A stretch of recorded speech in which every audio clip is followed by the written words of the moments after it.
Hello दोस्तों। आज इस वीडियो में हम कैपिटल ट्रस्ट लिमिटेड के राइट इशू के बारे में डिस्कस करेंगे और साथ में ही इसकी फंडामेंटल एनालिसिस करेंगे कि ये शेयर कैसा है और फ्यूचर ग्रोथ इसकी कैसी है।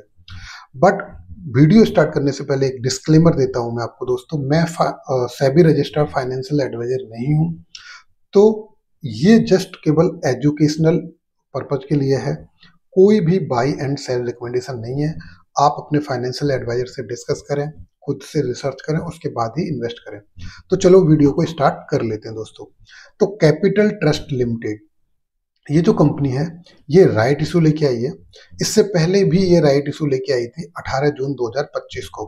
तो पहले भी ये फंड रेज कर चुकी है और इस बार फिर से ये फंड रेज कर रही है, वो भी एग्जिस्टिंग शेयर होल्डर से राइट इशू के द्वारा। तो ये जो राइट इशू लेके आई है दोस्तों, ये 1:1 की रेशियो में है, यानी जिनके पास भी एक शेयर है इस कंपनी का, वो एक और नया शेयर इस राइट इशू में खरीद सकते हैं। राइट इशू में जो कंपनी शेयर ऑफर कर रही है वो 14 रुपये पर शेयर ऑफर कर रही है, जो कि काफी ह्यूज डिस्काउंट पे है। जबकि इसके शेयर की जो इस समय प्राइस है वो 44.87 है। ठीक है।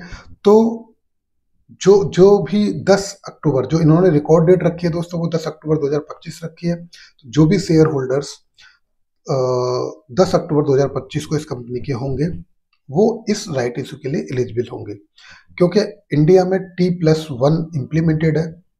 ठीक है। तो जो भी लोग 9 अक्टूबर 2025 तक इस शेयर को खरीद लेंगे वो ऑटोमेटिकली इसके लिए एलिजिबल हो जाएंगे इस राइट इशू के लिए। जो राइट इशू है दोस्तों वो 20 अक्टूबर 2025 को ओपन होगा और 11 नवंबर 2025 को क्लोज हो जाएगा। इसके जो राइट एंटाइटलमेंट हैं दोस्तों वो ट्रेड करेंगे।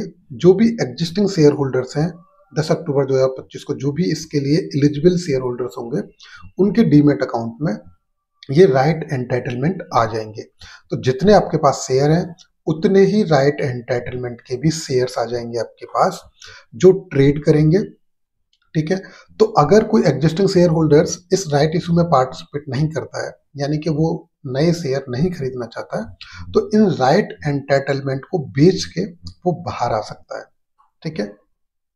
अगर वो ऐसा नहीं करता है तो दोस्तों जो राइट इशू आता है उसमें नंबर ऑफ शेयर्स बढ़ जाते हैं, यानी कि टोटल होल्डिंग आपकी डाइल्यूट हो जाती है। तो उस वजह से जो शेयर की प्राइस है वो भी एडजस्ट होती है, तो आपको लॉस हो सकता है।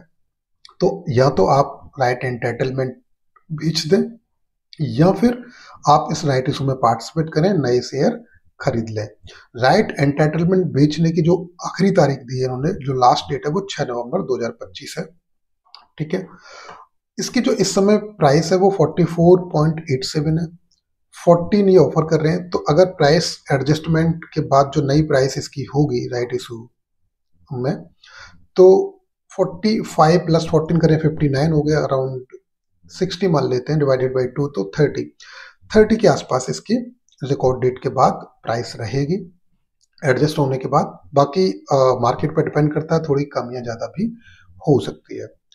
अगर इस कंपनी के फंडामेंटल्स की बात करें दोस्तों, तो इसकी जो टॉप लाइन ग्रोथ है, अगर इसकी टॉप लाइन ग्रोथ यानी कि जो रेवेन्यू ग्रोथ है, जो इसकी सेल्स ग्रोथ है, वो लास्ट 3 ईयर में 3% गिर गई है, लास्ट 5 ईयर में 8% गिर गई है और लास्ट 10 ईयर में 9% है। तो 10 ईयर में तो चलो ओके ओके कह सकते हैं, बट लास्ट 3 ईयर 5 ईयर में कुछ भी नहीं किया कंपनियों ने, रेवेन्यू बढ़ा नहीं, रेवेन्यू कंटिन्यूसली गिर रहा है, जो कि बिल्कुल भी एक अच्छी बात नहीं है। प्रॉफिट ग्रोथ की बात करें, यानी कि जो बॉटम लाइन ग्रोथ है इसकी 28% 3 ईयर्स में, 5 ईयर्स में 16%, दोनों ठीक है।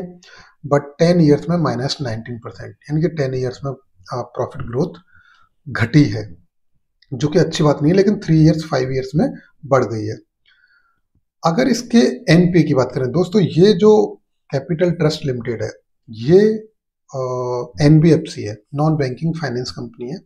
ये लोन प्रोवाइड कराती है। किसको प्रोवाइड कराती है? जो सेमी अर्बन एरिया में जो लोग रहते हैं या जो रूरल एरिया में रहते हैं, जो आपके एसएमईज हैं, जो दुकानदार हो गए या ट्रेडर हो गए, जो छोटे ट्रेडर होते हैं, उनको ये लोन प्रोवाइड कराती है। तो ये जो रूरल एरिया है और सेमी अर्बन एरिया है, यहाँ पे परचेजिंग पावर बहुत कम होती है। तो जो लोन लेते हैं लोग वो डिफॉल्ट करने का चांस बहुत ज़्यादा रहता है, और वो इनके कैपिटल ट्रस्ट लिमिटेड के प्रोफाइल में दिख भी रहा है। इनका ग्रॉस एनपीए 9.1% है दोस्तों, यानी कि जो लोग लेते हैं और वापस नहीं करते हैं टाइम पे, उसका परसेंटेज 9.1% है, यानी कि बहुत ज़्यादा ग्रॉस एनपीए है। जबकि एवरेज सेक्टर का जो एनपीए है, ग्रॉस एनपीए, वो 4% है, डबल से भी ज़्यादा है, यानी कि डिफॉल्ट बहुत ज़्यादा हो रहे हैं। और नेट एनपीए भी इनका 3.7% है, जो कि बहुत है। तो इनकी जो प्रॉफिट है मोस्टली प्रोविजनिंग में चली जाती है, जो डिफॉल्ट हो रहे हैं उसको एडजस्ट करने में चली जाती है, जो कि एक अच्छी चीज इस कंपनी के लिए नहीं है। और जिन लोगों को ये सर्व करते हैं, जो इनके क्लाइंट है, कस्टमर है, क्योंकि वो रूरल और सेमी अर्बन एरिया के क्लाइंट है, तो वहां पे वैसे भी रिस्क बहुत ज्यादा रहती है। अगर बाकी चीजों को भी देखें कंपनी की, जो पी है वो नेगेटिव है, ठीक है। अगर हम प्राइस टू बुक रेशियो देखें तो ठीक है, 0.96 प्राइस, लगभग जो बुक वैल्यू है वही प्राइस वैल्यू है। आरओई 1%, कुछ भी ग्रोथ नहीं है कंपनी में। और सबसे जो बैड थिंग है इसमें, कि जो प्रोमोटर की होल्डिंग है वो 54% है इस समय, बट प्रोमोटर कंटिन्यूसली बेच रहा है, यानी कि प्रोमोटर को ही ट्रस्ट नहीं है कि कंपनी में आगे ग्रोथ होगी, ठीक है। तो ये एक नेगेटिव चीज है। Total number of share holders की बात करें तो 11,755 total number of share holders हैं, जिसमें एफआईआई भी 16% है, बट डीआईआई इससे दूर है। डीआईआई के पास 0% स्टैक है, बाकी सारी पब्लिक है, ठीक है दोस्तों। तो ये ओवरऑल देखा जाए तो इसमें फ्यूचर में कोई अच्छी ग्रोथ तो मुझे नजर नहीं आती। सबसे बड़ा मेन रीजन ये है कि ग्रॉस एनपीए, जब तक एनपीए इनका कंट्रोल में नहीं आएगा तब तक ये ग्रोथ कर नहीं पाएंगे। दूसरी बात है कि जो कंपनी का मार्केट कैप है वो बहुत छोटा है दोस्तों। कंपनी का जो मार्केट कैप है वो 105 करोड़ रुपए का है, और उसमें भी फ्री फ्लोट 47 करोड़ का है। इवन तो ये फंड रेज कर रहे हैं, और इस फंड को ये यूटिलाइज करेंगे अपनी बिजनेस ग्रोथ में। लास्ट टाइम भी जून मंथ में इन्होंने फंड रेज किया था, बट ये फंड कितना हेल्प करेगा इनको ये देखना होगा, क्योंकि कंपटीशन बहुत ज़्यादा है एनबीएफसी में। बहुत बड़ी बड़ी कंपनियां हैं जिनके पास बहुत सारा फंड है, तो ऐसे छोटी कंपनी कैसे सरवाइव कर पाएगी ये देखना पड़ेगा।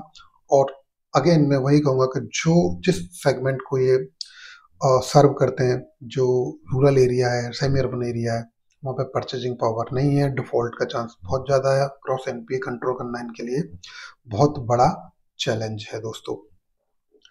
तो ये ओवरऑल मुझे ठीक नहीं लग रही है, बट दोस्तों आप अपने आपसे रिसर्च करें, अपने फाइनेंशियल एडवाइजर से डिस्कस करें, उसके बाद ही कोई डिसीजन लें। और अगर आपको हमारा ये कंटेंट अच्छा लगा है दोस्तों, तो प्लीज़ चैनल को सब्सक्राइब करें, वीडियो को लाइक करें, शेयर करें, कमेंट करें। तो आज की वीडियो में बस इतना ही, मिलते हैं नेक्स्ट वीडियो में। थैंक यू दोस्तों।